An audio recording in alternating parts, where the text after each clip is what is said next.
15 বছর আগে বিডিআর বিদ্রোহের রাজধানীর পিলখানায় সংঘটিত হত্যাকাণ্ডের ঘটনায় সাবেক প্রধানমন্ত্রী শেখ হাসিনা, শেখ ফজলে নূর তাপস ও শেখ সেলিম সহ অনেকে সরাসরি জড়িত ছিল বলে দাবি করেছেন নিহত মেজর শাকিলের ছেলে রাকিন আহমেদ।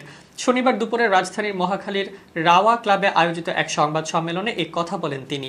শেখ হাসিনার নেতৃত্বে আওয়ামী লীগ সরকার গঠন করার 50 দিনের মধ্যেই 2009 সালের 25 ও 26 ফেব্রুয়ারি ঢাকার পিলখানায় তৎকালীন বিডিআরদের একটি গ্রুপ দ্বারা বিদ্রোহ সংঘটিত হয়। বিদ্রোহী বিডিআর সৈন্যরা পিলখানায় বিডিআর সদর দপ্তর দখল করে বিডিআরের মহাপরিচালক মেজর জেনারেল শাকিল আহমেদ সহ 57 জন অন্যান্য সেনা কর্মকর্তা ও 17 জন বেসামরিককে হত্যা করে। পরে সরকারের সঙ্গে একাধিক আলাপ আলোচনার পরে বিদ্রোহীরা অস্ত্র সমর্পণ করে এবং জিম্মিদের মুক্তি দেয়।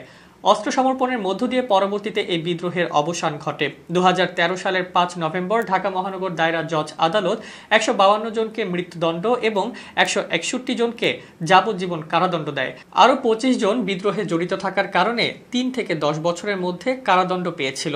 আদালত অভিযুক্ত 277 জনকেও খালাস দিয়েছিল। 15 বছর আগের ওই হত্যাকাণ্ডের ঘটনায় সাবেক প্রধানমন্ত্রী শেখ হাসিনা, ঢাকা দক্ষিণ সিটির মেয়র ফজলে নূর তাপস সহ আরও অনেকে সরাসরি জড়িত ছিল বলে রাজধানীর মহাখালীর রাওয়া ক্লাবে আয়োজিত এক সংবাদ সম্মেলনে দাবি করা হয়। এ সময় নিহত সেনা কর্মকর্তা কর্নেল শফিকের ছেলে অ্যাডভোকেট সাকিবুর বলেন, লেফটেন্যান্ট জেনারেল জাহাঙ্গীর আলম সেই সময় কোয়ার্টার মাস্টার জেনারেল হিসেবে বিডিআর হত্যাকাণ্ডের তদন্ত কমিটিতে ছিলেন। রিপোর্টটি প্রকাশ করেছেন, সেটি 3 দফা সংশোধন করার পর মিডিয়ায় দেওয়া হয়েছিল। তিনি সেই রিপোর্টের র কপি প্রকাশের দাবি জানান। এ সময় নিহতের পরিবাররা 25 ফেব্রুয়ারিতে বিডিআর বিদ্রোহ না বলে বিডিআর হত্যাকাণ্ড বলার জন্য সকলের প্রতি অনুরোধ করেন। নিহত পরিবারের সদস্যরা বলেন, এই হত্যাকাণ্ডের পেছনে ভারতের হাত রয়েছে।